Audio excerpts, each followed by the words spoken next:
a lot of news breaking, and a lot of it is very good for the President of the United States. So the best piece of news for the President of the United States is that he went to the tarmac to greet a bunch of North Korean prisoners who had been released. It was 3 North Korean prisoners rather than 5. 3 North Korean prisoners who had been released. They were American citizens. And here is what it looked like when the President of the United States greeted them on the tarmac at the Joint Air Force Base in Andrews Air Force Base in Maryland.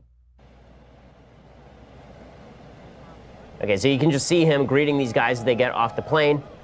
And it is, in fact, a pretty amazing thing.